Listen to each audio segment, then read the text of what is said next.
Saludos, queridos navegantes. Esta semana continuaremos con un tema ya empezado en el vídeo anterior, de miedos y fobias. Hablamos de fobias y obsesiones. Un vídeo donde, por ejemplo, hablaremos de cómo alguien puede llegar a obsesionarse con una fobia. Y sin más preámbulos, ¡dentro vídeo!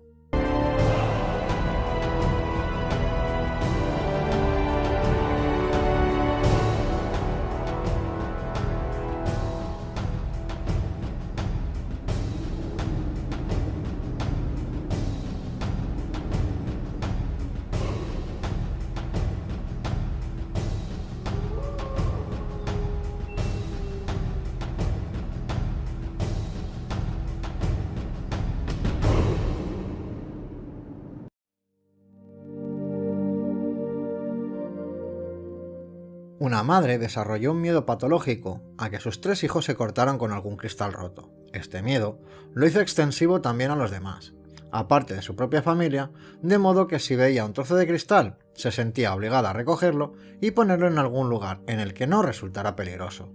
Dada la cantidad de vidrios rotos cada vez mayor que veía por todos los lados, le resultaba muy difícil salir de casa, ya que cuando lo hacía, encontraba constantemente trozos de cristales rotos y, lo que era peor, al pensar que quizás se le había pasado alguno por alto, volvía por donde ya había pasado para comprobarlo.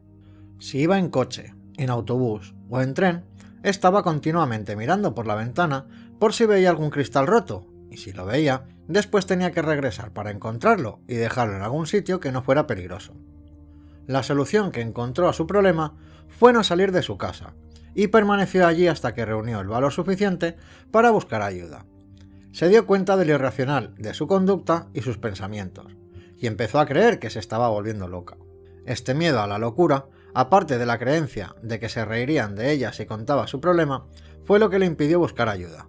Cuando la obtuvo, su problema se pudo tratar convenientemente, y ella pudo volver a hacer la vida normal de una madre con preocupaciones, a la que todavía alarmaba ver cristales rotos, dado el peligro que realmente representan, peligro al que hacía frente, como el resto de nosotros.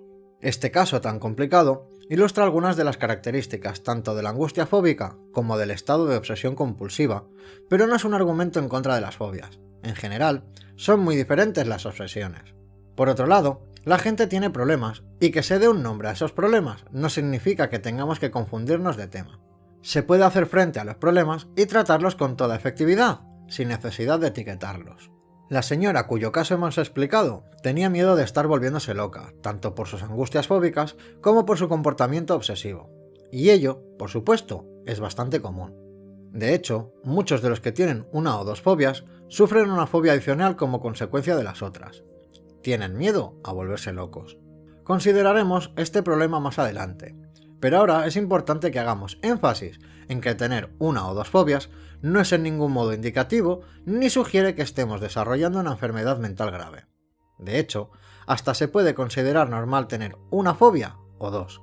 Por ejemplo, hay muchos millones de personas que sufren angustia fóbica en todo el mundo, pero esta cifra no incluye las fobias leves, que son las que no interfieren excesivamente en la vida del individuo. La gran mayoría de nosotros sufrimos una fobia leve.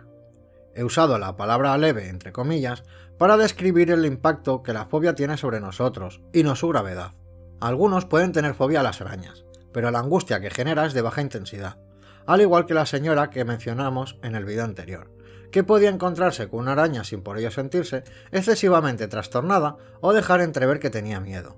Hay quien puede sentirse seriamente angustiado al enfrentarse con una situación en particular, pero que a causa de la región donde vive, del trabajo que hace y de su estilo de vida, nunca se ha visto expuesto a esta situación, y por tanto sufre una fobia que para él no es importante.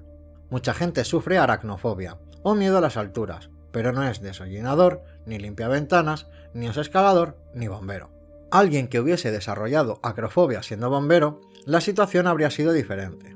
Si un médico hubiese desarrollado nosofobia o patofobia, tendría serias dificultades en su trabajo, aunque ciertamente hay algunos médicos en ejercicio que tienen estas fobias. De todo lo expuesto, se puede colegir que una fobia puede tener mucha importancia o muy poca, según el grado de angustia que genere o según la naturaleza de la fobia. Que la mayoría de nosotros tenga una fobia de uno u otro tipo no significa que este conocimiento tenga que ser tranquilizador. En primer lugar, puede que no nos lo creamos, y en segundo lugar, aunque lo hagamos, podemos estar convencidos de que algo va mal y podemos querer saber por qué. En uno de los siguientes vídeos estudiaremos las causas de las fobias y las discutiremos, pero por el momento baste con decir que existen varias teorías sobre los orígenes de las fobias, como hay varias sobre muchos otros desórdenes emocionales. Hay quien cree que las fobias son simplemente el resultado de un aprendizaje defectuoso. En los años 20, un psicólogo americano, J.B. Watson, llevó a cabo un desafortunado experimento con un niño pequeño. Este niño no tenía ningún miedo a las ratas, pero Watson ideó un experimento en el que una barra de acero era golpeada con un martillo cada vez que el niño veía una rata blanca. Pasado un tiempo, el niño gritaba cada vez que aparecía una rata y su angustia fóbica se extendió a los perros, conejos e incluso a cualquier pedazo de algodón.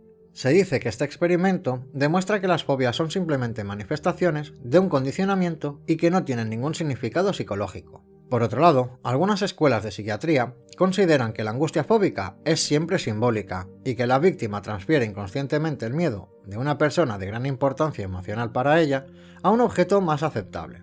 Puede que haya alguien que le dé miedo a su padre, pero inconscientemente desplaza su miedo a las ratas o a cualquier otro animal.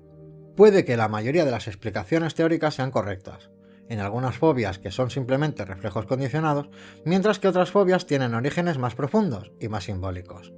Cualquiera que sea la causa de nuestras fobias, hay muchas maneras de tratarlas. Podría decirse dogmáticamente que si se quiere liberar de su fobia, puede hacerlo. De esta afirmación se infiere que es posible que usted no quiera librarse de su fobia. Hay algunas personas a las que podría incluirse en este grupo. Lo que está claro es que, si la fobia no tiene mayor importancia, pocos de nosotros querremos dedicar mucho tiempo o energía a eliminarla. Y aun cuando la fobia sea importante, puede que no nos importe seguir viviendo con ella. Las fobias abundan y tener alguna no nos convierte en locos. Podemos eliminarlas sin sufrir ni pasar por grandes trastornos, pero se pueden conservar si eso es lo que queremos. Y hasta aquí el vídeo de hoy. Obsesionarse con una fobia no soluciona el problema, todo lo contrario. Si padeces alguna obsesión fóbica o alguna fobia, lo mejor es consultar a algún especialista. Y si te ha gustado este contenido, no dudes en darle a la campanita, suscribirte y darle al like. Hasta la próxima, queridos navegantes.